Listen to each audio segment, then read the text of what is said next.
Welcome, Dr. Stephen Forte, to the world's first wireless factory established by Marconi in 1898. You're sitting somewhere that's pretty special, that the great man might have walked.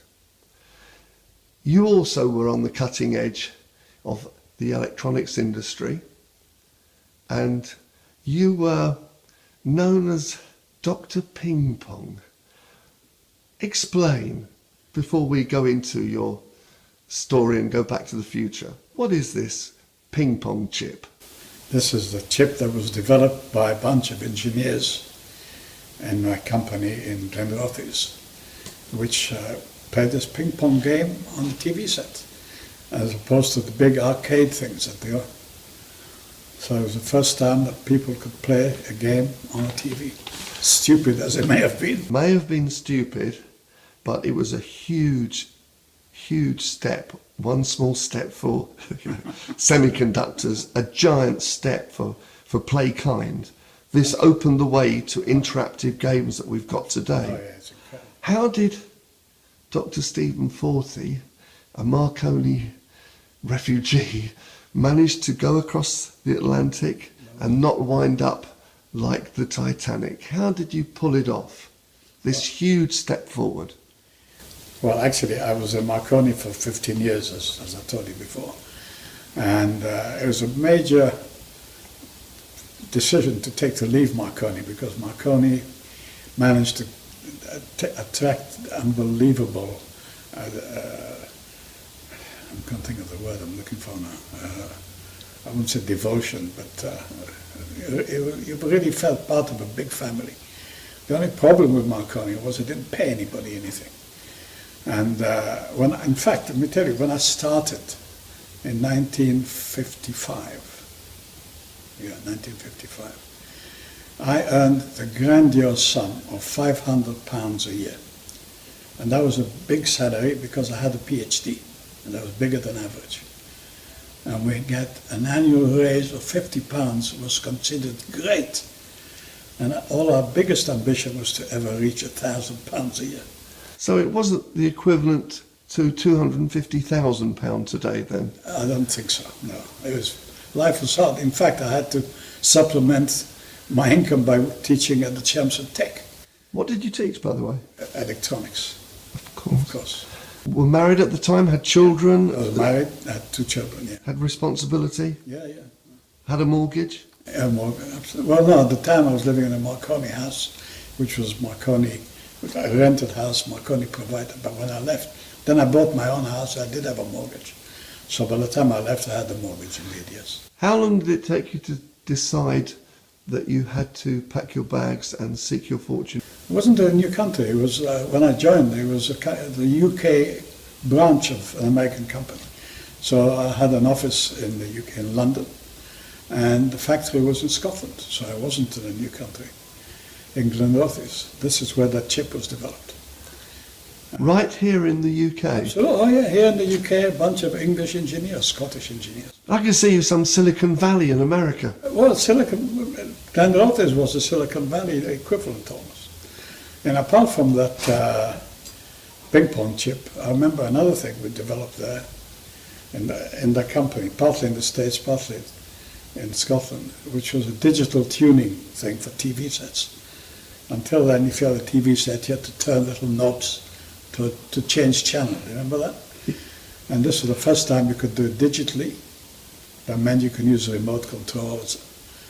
And we hoped this around every company in the UK. We had a big TV industry then, HMV, Decca, and not one of them was interested. Not one of them, HMV, Decca, Ferranti. They all said too complicated, too difficult. The engineers were interested, but the management wasn't. So we took it abroad and we sold it to every German company, as a result of which we actually won the Queen's Award for Export, because 85% of everything we made in Scotland went overseas. Yes. So your company won a Queen's Award. Let's just go back to the ping pong era. You haven't signed the Official Secrets Act, so how did this come about? Actually. Did somebody approach you and say, I think I can develop, we need to develop? One of my young engineers had this idea And he said to me, do you think we could spend some money doing that? And I gave him the go-ahead, and he did it. And then we found somebody to pay for it. We found a customer in Italy who was prepared to finance it. And we did it. And then they, in fact, originally had the full rights, but they didn't want it. So they didn't know what they were losing. So they let me have the complete commercial rights for it. So we sold it to the whole world. So you didn't insist too much? No, please. No. They didn't want the commercial? No. They had an ice cream factory? No, they're a big Italian company, but they didn't see the potential. Yeah. It's, people... For transferring arcade games onto people's screens that they could play? Yeah. What about the ping pong? Why was it ping pong that the guy invented of all the games? I have no idea. There was a game made by Atari, a huge arcade thing. It was a big success. And so he put the Atari game in our screens. Yeah. This is a major step forward in the games world. It was a good job, but very, very bright young engineers were had there. And it's a very stupid game, and it was difficult to test the chips when we made them. The only way you could test them was to have a battery of girls actually playing the games, and with the numbers coming up and totally. Then we made another game called Evil Knievel, jumping buses and things, and we made another one which was Tank Battle, which is tanks firing guns. And I remember I had a little problem with that. If the tank got into the edge of the screen, it got stuck, and we couldn't fix it. So we made that a feature of the game. We said there's a ditch there, That was good. Compared with what's going on today, it's nonsense. But at that time, you were at the right place at the right time. This is a major leap forward, and in the end, all the German companies bought the idea, did they? No, that was the digital tuning idea was a German company. Right. But that one was sold mainly in the Far East. So did you sell this to Atari? Did you sell it to the games people? No, there were no games people. Games people? No, they were at the cutting edge. No, there were nobody. No, we sold it to TV companies who would tell people that were selling. But somebody was making arcade games. Oh yeah, but they didn't want you to play at home. They wanted you to stay in the arcade, didn't they? Yeah. No, we sold it to people that companies got spawned making video games in the beginning of it, in the UK and mainly in the Far East. And what was your company called? The one that had a European... GI, General Instrument Corporation. Well, no, I don't know. In fact, it was my swan song, because I was having political problems with my boss in the States.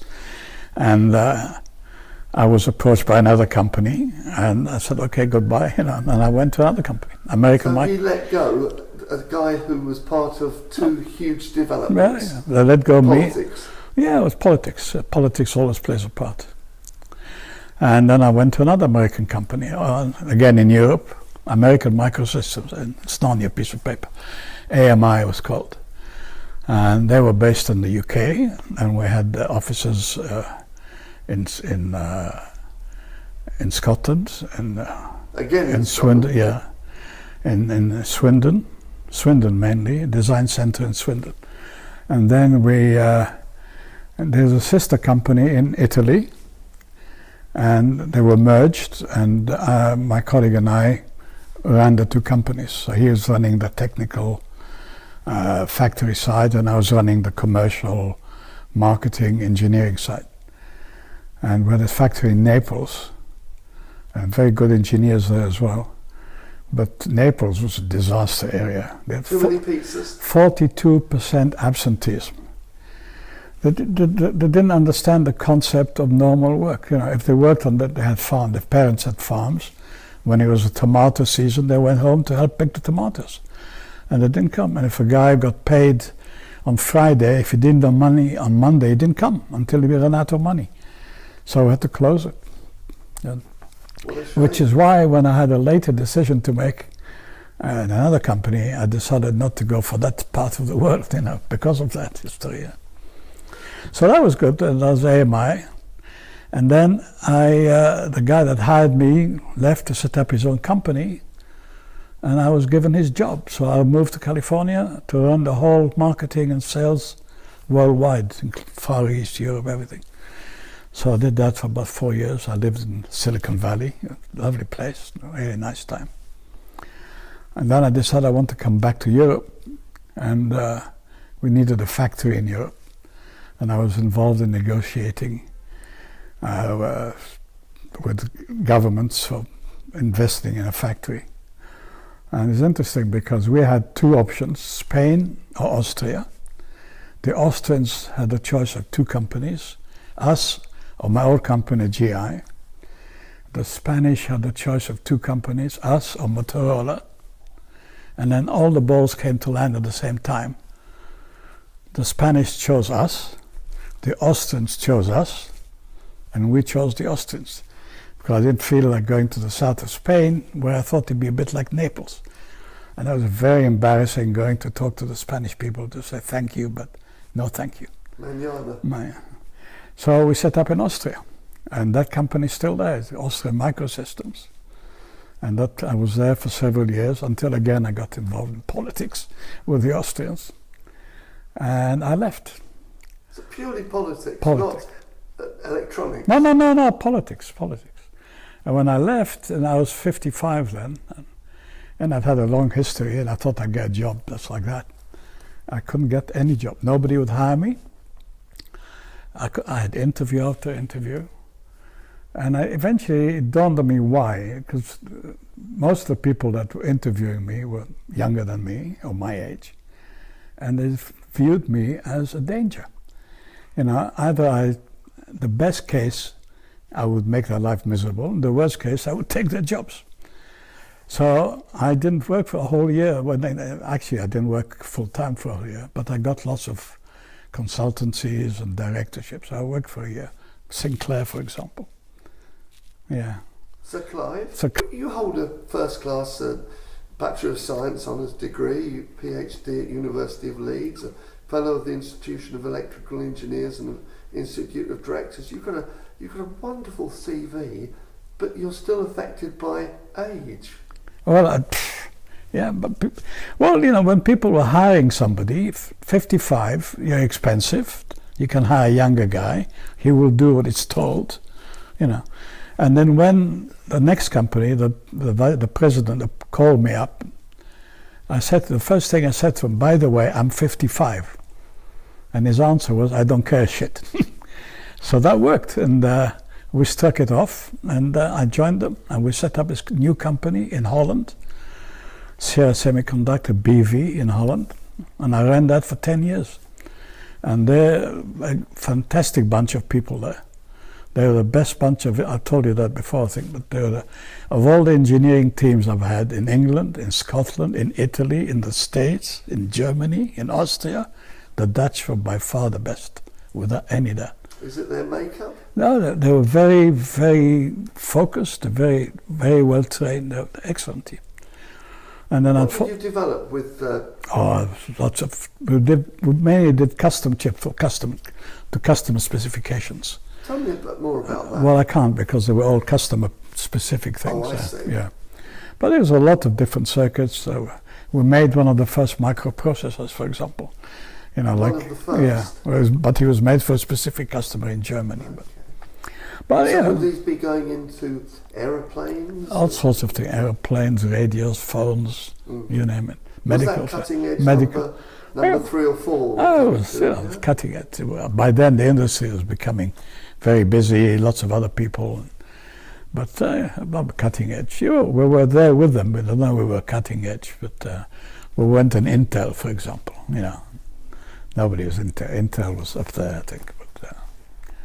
But it was interesting. And then, unfortunately, the market turned and things got difficult.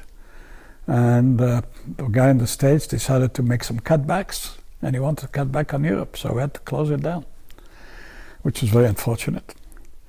But then we managed to convince the people to spin off part of it and set up a new company, which was called Cytel, and they made special chips for telephones.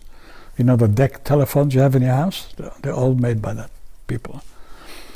So you made the gubbins inside those? Yeah. Well, not me. You invented them? Not me. No, I was just involved with setting it up. And I was on the board, but I wasn't. They said this is Dutch engineers. So. Yeah, this is cutting edge. Oh yeah, that's great. They must have had the patent. And they had patents. And then they got sold to National Semiconductors. So I left. And then what happened after that? I was approached by another ex-colleague to join him. He had set up this company in Vancouver. That's the one you're talking about, West Bay. And I joined him on his board. And that went very well for a couple of years. And then he sold that, a great profit to himself, and to all of us a bit, to Intel. So I left that again. And then another colleague approached me for another company, which was based in Paris and in a factory in Bulgaria, funny enough. And that was Silway, that was called. That was interesting too. Bulgaria, a strange place. And now I'm completely retired. As I said, towards the end, it sounds as if your life was a bit of a ping pong, wasn't it? Oh yeah, up down, up down. Yeah. Companies and. Well, yeah, but every time it was new, it was interesting. It was nice people. I enjoyed it. Well, you could have stayed for 50 years in Marconi. In Marconi. I went back to Marconi's once as a customer. They were, I was trying to sell them something, and I went back to Marconi Research Labs in Baddow. It must have been about 8 years after I left. And it hadn't changed an iota, the paint on the walls was the same. And the colleague that started on the same day as me was still working in the same desk in the same office, Nothing wrong with that. No, and he was happy, and so I couldn't have done it, but he did it. So everybody's different. So you look back and you're glad you took the Oh, absolutely, yeah. And you look back on your career and look back at some terrific highs, some lows, but some terrific some very high, highs. yeah, lots of. Which they can't nice take career. away. Well, all these different companies listed here that you've been on the board of directors as president, and they can only say that in sort of Americans. What's the equivalent? Managing director? Is that president? CEO, managing director. Yeah. It sounds very grand. Yeah, but president sounds nicer. Yeah. Which was your favourite time? Was it to Holland? Yes, I think that was the best 10 years of my working life. Absolutely fabulous 10 years. I really enjoyed that. No politics? No politics. It was relaxed, nice people, nice place. It was really enjoyable, and we all got on like a big family. It was great. I mean, now I couldn't start again now. It's evolved so much. It's, when I started, the very first silicon wafers were about half an inch diameter. And now they make 10-inch wafers. Just hold your hand up just a bit like that. Yeah, about that size, yeah. And now they're about that size. We had geometries have gone down to sub-micron. There's millions of transistors on the chip now. Way out, it's improved beyond recognition. Did you know that was the way forward? That we it was getting. Oh yeah, absolutely. Yeah. We all got. We all moved forward. But it accelerated. And I mean, now I couldn't cope with it. It's accelerating so fast. Oh yeah, it's just that. Your old phone, you just. You just check it every day. Yeah. And the memory in your phone is bigger than the memory in the first big computers, bigger than the memory that sent people to the moon. And what's the secret behind that? How is it? Why is it? Because we can make things smaller and smaller, take less and less power. Explain to the people who don't know, how do you make things smaller? Do you have bigger magnifying glasses to see it? I mean, you can't see it, and you've got to see everything through a microscope. It's all done. It's an etching process, and it's very complicated. But you have to draw the circuit, and it's all done now by computers. When we first started, people used to draw these things by hand and peel tapes and then make masks, and now no way. It's all purely done by computers. Robots? Yeah. I mean, it's growing exponentially. Oh yeah. I mean, it's just a huge. It's amazing to think in your lifetime that you can look back, and it's almost like Marconi looking back. Yeah. It doesn't seem possible, does it? Oh, no, well, so much happened in such a quick time. It's incredible. You know, I remember my very first mobile phone. It was a motor. It was like a brick. You know, nearly had to have a backpack for battery. You know, and look at them now. Every little kid has a mobile phone. You know, I mean, it's evolution. Did you play any part with your presidencies regarding mobile phones? Everyone talks about their mobile phone. Did you? Well, presumably there are semiconductors. Oh yeah, in some of them, yeah. Yeah. In the more modern ones, what's a smartphone got?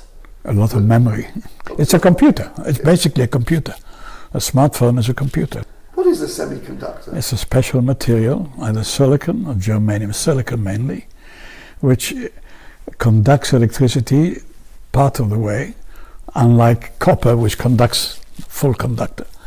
And because of that, it enables you to do funny things with it. And you can amplify signals, make them bigger, and do all sorts of clever tricks. So that's why it's semi and not full? Yeah, it's not a conductor, yeah. But how does it... It's beyond me. It's beyond me. It just works. It just works. It works. How did you feel when you held that small little, or the chip in your hand? We're very proud of these things. You know, it was... But you know, we look back upon it, it's almost laughable, the achievements we made compared with what's going on today. And like that ping pong game, if you compare with these unbelievable graphics of today, it's just out of this world. Or the Marconi factor, looking back at what his efforts were, boxes and wires and coils. I know. And, incredible. Right? How do you see the future of electronics? Getting infinitesimally smaller? We'll have chips in our bodies? Probably. I think they're getting down to the size of neurons. You know, they're talking about that. I mean, I don't think I'll live to see that, but I think it's going to be. A bionic man is on its way. Yeah. It's an awful thought, though. It might recondition you. Oh no, thank you. No, I've had enough.